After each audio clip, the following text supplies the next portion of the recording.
야, 이거 너무 재밌어지는데요. 사실 뭐 해외 시장까지는 모르겠습니다. 일단 우리나라 시장만 봐도 상당히 기이한 움직임들이 포착되고 있다 할 수 있는데, 우리나라는 방향도 확실하게 잡힌 상태죠. 하이브리드 차가 대세가 됐고 이미 판매량도 그걸 증명하고 있잖아요. KGM도 하이브리드 파워트레인을 비아디랑 본격적으로 개발하기로 했고, KGM이 하이브리드 모델을 본격적으로 도입하는 시기를 전후로 굉장히 많은 변화가 예상되고 있는 상황입니다. 현대기아차도 큰 발표가 하나 있었고, GM도 아예 그룹 차원에서 새로운 발표를 내놨습니다. GM은 전기차에 LFP 배터리를 장착하겠다고 선언했는데, 이것도 말이 많을 것 같죠? 그런데 사실 전혀 논란이 될 게 아니라고 말씀드리고 싶습니다. 왜 이렇게 생각하는지, 그리고 앞으로 우리나라 자동차 시장에 생길 기대 포인트까지 쉽고 빠르게 정리해드리겠습니다. 이제는 뭐 말해봤자 입 아플 정도입니다. 하이브리드 차가 한국에서 대세라는 건 더 이상 부정할 수 없는 현실이 됐습니다. 전기차처럼 제3의 요인이 방해를 하는 제품도 아니고, 차주들이 불편함을 겪을 일도 없고, 무엇보다 환경 문제에 있어서도 비교적 자유로우니 사지 않을 이유가 없는 차종이 된 거죠. 그래서 평생 하이브리드는 만들지도 못할 것 같던 KGM도 최근에 비아디랑 하이브리드 시스템 개발을 하겠다고 선언했고, 2025년부터 순차적으로 하이브리드 모델을 도입할 거라고 하잖아요. 왜 하필 비아디랑 협업을 하게 된 건지, 일본차 제조사랑 하지 못하게 된 이유는 뭔지, 이건 지난번 영상에 자세히 나와 있으니 참고해 주시면 될 것 같고요. 일단 KGM 하이브리드 차의 핵심 스펙은 뭐다? 오래된 기술이 아니라 최신 블레이드 배터리를 기반으로 하는 게 포인트라고 말씀드렸죠. 전기차처럼 하이브리드 차도 배터리가 중요하잖아요. 블레이드 배터리는 비아디의 최신 기술이기도 하고, 일본차 제조사와 협업하게 되면 2세대 전 기술이 들어간다고 말씀드렸습니다. 그래서 이런 점에 있어선 비아디와의 협업이 나쁘지 않고, 무엇보다 배터리팩 생산 주체가 KG3라는 것, 그리고 기술 제휴가 아니라 아예 개발 단계부터 협업을 하는 거라서 상하이차나 마인드라 아래에 있을 때처럼 기술을 뺏기거나 할 일은 거의 없다는 것도 중요합니다. 그래서 우리나라는 확실하게 2024년을 기점으로 하이브리드 차 전성시대, 심지어 이제는 현대기아차뿐만 아니라 KGM하고 르노코리아까지 하이브리드 차를 가지고 대결을 펼친다는 게 아주 중요한 관전 포인트가 될 건데, 현대차 그룹과 GM에서도 뭔가 심상치 않은 움직임이 포착되기 시작했습니다. 상황을 한마디로 표현하자면, 얼마 전까지는 전기차 중심의 경쟁이 있었잖아요. 뭐만 하면 신형 전기차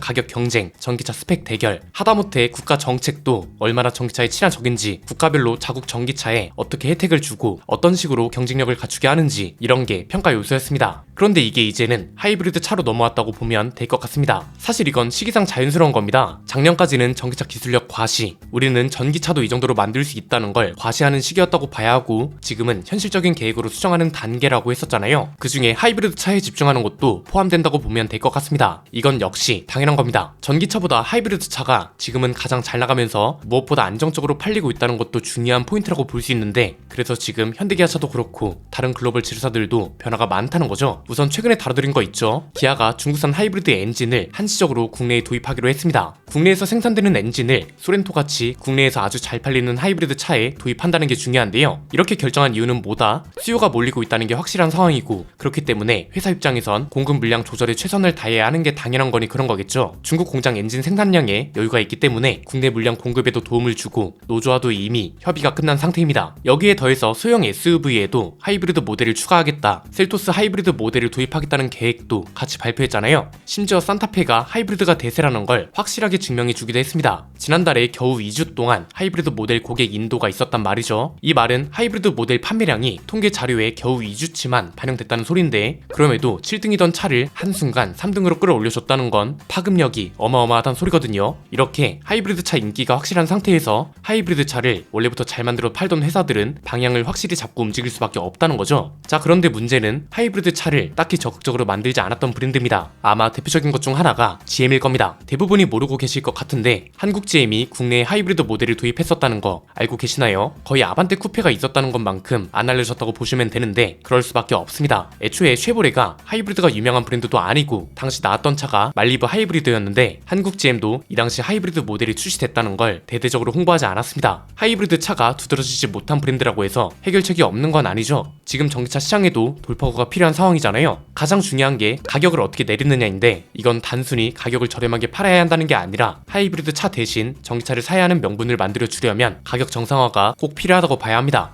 왜? 가격이 비슷한 차가 있어요. 하이브리드 차는 불편할 게 딱히 없고 전기차는 인프라부터 보조금까지 신경 쓸 게 너무 많아요. 그럼 소비자들은 당연히 신경 쓸 거 없는 하이브리드 차를 선택하기 때문에 가격이라도 저렴해야 전기차를 살 명분이 생긴다는 겁니다. 아마 GM 같은 브랜드들도 이걸 인지하고 있다고 봐야 할 것 같은데 차세대 볼트에 LFP 배터리를 탑재할 거라고 발표했습니다. 이건 굉장히 의미 있는 발표입니다. 중국 브랜드가 아닌 미국 브랜드 전기차가 LFP 배터리를 탑재한다는 건 꽤 큰 이슈거든요. 메리바라 사장이 3분기 실적 발표에서 직접 언급을 했는데 일단 볼트를 다시 출시할 거란 거, 그리고 신형 볼트에는 NCM 배터리보다 더 저렴한 LFP 배터리를 사용할 거라고 밝혔습니다. 이미 GM도 충분한 인지를 하고 있다는 겁니다. 생산 단가를 낮춰서 저렴한 전기차를 출시해야 수요가 있다는 걸 알고 있는 거고, 실제로 메리바라 사장도 수십억 달러의 자본 및 엔지니어링 비용을 절약하면서 새로운 차량을 시장에 빠르게 출시할 수 있을 것이다. 즉 저렴한 전기차가 필요하다는 걸 알기 때문에 결정한 사안이란 거죠. 이것도 뭐 특별하게 볼 이유는 없다고 봅니다. 이미 테슬라도 그렇고 현대기아차도 그렇고 심지어 포드도 머스탱 마하2에 LFP 배터리를 장착하고 있고 F150 라이트닝에도 LFP 배터리가 들어갈 거라고 합니다. 토요타도 출시 예정인 저가형 전기차에 LFP 배터리를 탑재할 거라고 하고요. 이게 좀 마음에 안 드는 분들도 분명 계실 겁니다. 특히 LFP 배터리에 대한 불신을 가지고 있는 분들이 그럴 텐데 저는 이게 좀 의문이긴 합니다. 왜 LFP 배터리는 죽어도 안 된다는 건지요? 그렇잖아요. 중국산만 쓴다면 비판거리가 될 수 있죠. 그런데 우리 배터리 기업들도 LFP 배터리 내지는 LFP 배터리를 대체할 보급형 배터리를 개발 중이거나 이미 양산 준비에 들어갔고, 내연기관차처럼 생각하면 이건 당연한 흐름이거든요.